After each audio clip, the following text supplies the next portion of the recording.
و بە شێوەیەکی ڕاستەوخۆ. کاک ئیسماعیل بەیانیت باش سڵاو لێبێت. بەیانی باش بووتە وش بوو کارمەند زۆر و سپاس. کاک ئیسماعیل ئەگەر پێمان بڵیت ئامادەکاریەکان یاخود دەستپێکی ئامادەکاریەکان دەستی پێ کردووە بۆ ئاهەنگ گێڕانەکە؟ بەێ ئەv نێزیکی سێ هەیڤن دەست پێکریە ji bo newrozeka navbendîn ku li Kolnê li dê sevev di roja 22 sesiyan da warê li darxistin bêguman Kolin bajarekî gelekî naskiriye li Almanya û li hemû cîhanê ev ahengiya ji ev newroz hatiye amadekirin ji aliyê du dezgehên civaka sivîl yên Kurdî lên gelek navdar li Almanya û li Ewropa jî diaspora Kurdî ew jî Konfederasyona Revenda Kurdistanî û di heman demê de Kurdişê gîmayî de jî dibêjin ya jî civaka Kurd li Almanya û bêguman bi serkêşiya Kekê Akif Hesen û bi dehan ji grûpên kesên çalakvan kesên gelekî aktiv de warê civaka sivîl di warê tevgera gel li diasporayê. زۆر باشە. کاک ئیسماعیل بێگومان ئەنجامدانی ئەم جۆرە فستیڤاڵانە کۆمەڵێک ڕەنگە ئەرکی یاسایی هەبێت لە بنەمای وڵاتەکەدا دیاری کرابێت ئایا لایەنە پەیوەندیدارەکان چۆن هاوکارتان بوون لەوەی کە ئامادەکاریەکان بەباشی بەڕێوە بشێت یاخود بابەتی ڕێگەپێدانەکە بۆ گێڕانی فستیڤاڵەکە چۆن بوو؟ بله للدياسبورا لولاتن أوروبي وللدياسبورا بجشتيجي ولاتن دولاتها أف ولاتنا همي أليكارن لقل بيكهاتين يجي لقل خلكين كل ولاتن جيان دكان جبروجي حمي تشت ميكانيزم وبيوستين جبو أفاكرن جبو لدارخستنا هنگان جبو دارخستنا كونسرتان هر تشتي أسان دكان جبو بحر تش بريفا هر وقل البا ولاتن بأساني وبسلامتي آهنگو وسيمبوليك وتشتن خوا وكو كولتوري لداخل. زۆر باشە. کاک ئیسماعیل باسی ئەومان بۆ بکایە پێشوازی کوردەکان بۆ ئەم ئاهەنگگێڕانە ئەم فستیڤاڵە چۆن دەبێت؟ ئایا هەمویان ئامادە بن لەوەی کە لە جەژنی نەورۆزدا کە جەژنێکی کووردە بەیەکەوە فستیڤاڵەکە بگەڕن و ئاهەنگی نەورۆز بکەنەوە؟ بله اف نزدیکی ماوی سه حیوان اف جاکی انجبو بین نوروزی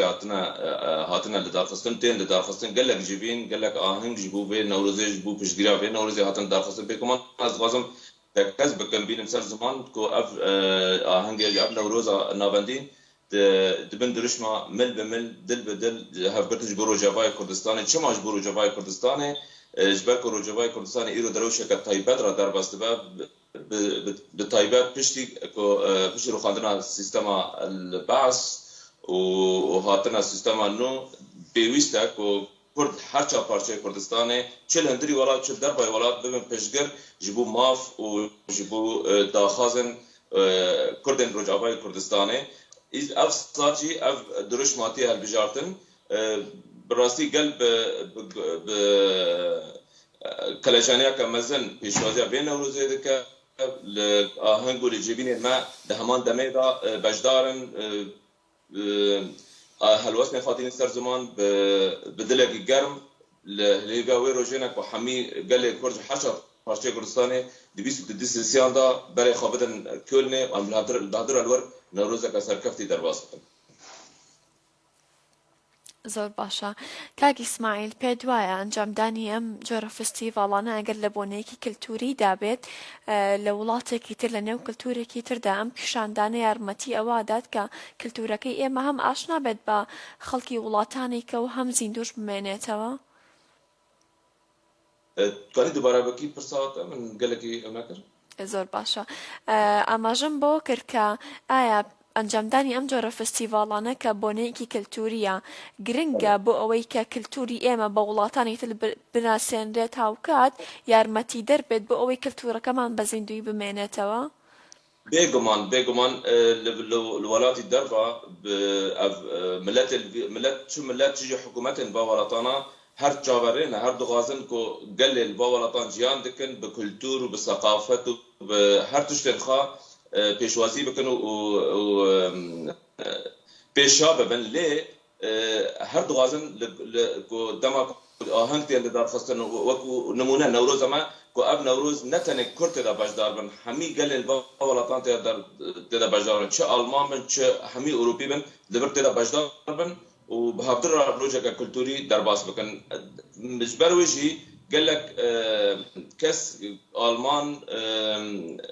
كاس بياني هاتنا دعوات كنش بروجا النوروزه امجي قانب كلتور وسمبلوك سمبولين ما ام ب بوالطان بقلي بوالطان ناس كرم بدن بالك کاتە کاگی ئیسماعیل ئەوانەی کە بەشدار بوون لە فستیڤاڵەکەدا تەنها کورد نین بەڵکە خەڵکی وڵاتی ئەڵمانیا یاخود ڕەنگە خەڵکی وڵاتە کلتورە جیاوازەکانیش بن ئەوانیش دەتوانن بەشدار بن؟ بەێ بێگومان و گەل لە کەس هاتنە داواتکردن هاتنە بە خواندنش بوو بێ ڕۆژێ. باشە کاک ئیسماعیل ئایا بڵاوکراوی فستیڤاڵەکە چۆن دەکاتە دەستی ئەو کەسانی کە دانوێت بەشداریکەن بە بابەتی میدیایە یاخود پرۆژەیە یاخود داوەتنامەیە؟ جبو قل وخواندن گشتیه و درباسبون بی پرایه بلاشا جبرکو هاتیه ناسکرن مخابن با ولاتانا و هر تم نوروز دل با ولاتان لدار خستن ببرانبر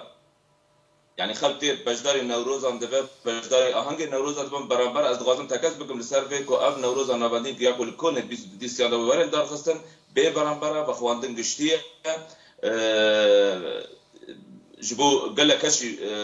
كس حياتين يا برلماني يجي برلمانيين كرد ناو برلمان اوروبي داد برلمان الماني داد همان دمه دا كسن المان هاتنا بخواندن تايبت بله زۆر باشە کاک ئیسماعیل ئەگەر باسێکی ئەوەشمان بۆ بکەیت ئایا لە فستیڤاڵەکەدا چی ئەنجام دەدرێت ئەگەر لە کوردستان بین ئێمە عادەت وایە کە دەچینە سەیران و هەڵپارکێ و ئاگری نەورۆز بەڵام لەو جۆرە فستیڤاڵانەدا بۆ جەژنی نەورۆز چی ئەنجام دەدرێت ئایا وتارە سەرەتا دواتر گۆرانی میلی پێشکەش دەکرێت تۆزە باسی ئەو وردەکارانەمان بۆ بکەیت بله حمید ئامادەکاریەنج بوو نەورۆزێ هاتنە حاضرکردن ده هنرمندن کرد نافدار و دویر نوروزی دا بجدار ببن پوستر هاتنا بلاف کرن و ده همان دمه دا دف و زرنا عفرین جیوه دویر وجه دا هبه گروپه کی فلکلوری و دویر وجه دا هبه يعني تبه وتايك وهمي تشتن کو ام ناس دکن دوار نوروزی دا د آهنگ نوروز دا کل ولا دهات انجام دان یا جی دهات دارفستن ول آهنگ دا اشته دا هبن آهنگ نوروز دا جوه هبنه بله زۆر باشە کاک ئیسماعیل پێت وایە کۆبوونەوەی ئەم ژمارە هاوزمانە لە شوێنێکدا لە خاڵێکدا لە ڕۆژێکدا بۆ یادکردنەوەی بابەتێکی کلتوری چ گرنگیەکی هەیە کە هەمووتان کوردن لە شوێنێکدا کۆ دەبنەوە ئایا ئەمە گرنگی هەیە؟ بێگومان دەماکۆ هەمی کورد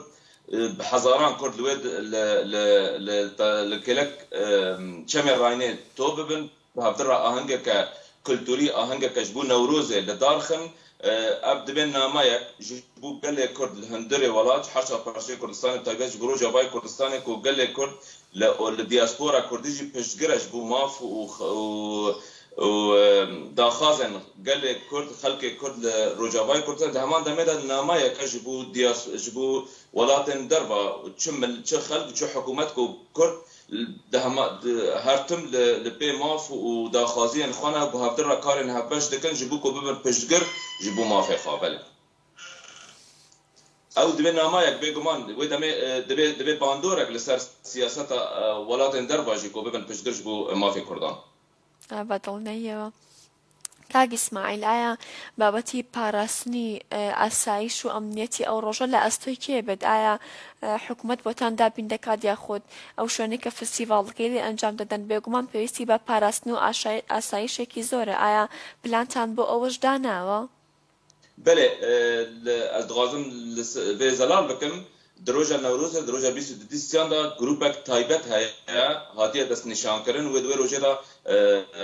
خلقی و مسرح و میوان بپارێزد همان دمه دا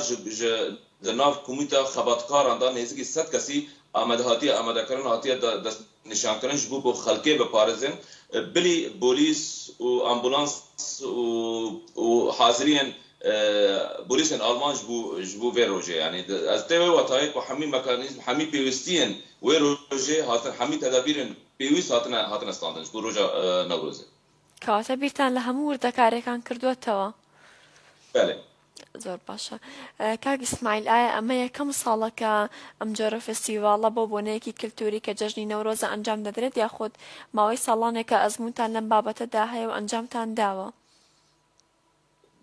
پیشی ده هر سال نوروز لباوراتان تل در خصوص نانی سر زمان نوروز بچوکن نوروز گلک جاران ده هولندا تل در خستن اف سال هات وکو بریار اف هر دو دزگاه نانی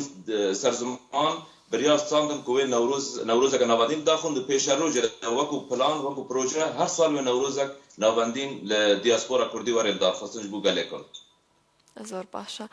دەستان خۆش کاک ئیسماعیل، بۆ گومانەوە ئامادەکاریانە بۆ بوونەیەکی کللتوری بەدڵنیایەوە ماندووبوونی دەوێت، کۆمەڵێک بابەتی سەلیقەی دەوێت، هاوکات لە ئێستاوە ڕەنگە ئێوە کاروبارەکان بۆرد و درشتر ئەنجام بن. نازانم ئەگەر شتێک نەماوە باسی بکەین یاخود خاڵێک من لە یادم چوو بێ دەست بخەمە سەری سەبارەت بە فستیڤاڵەکە کاتە بەخشم بە بەڕێستان.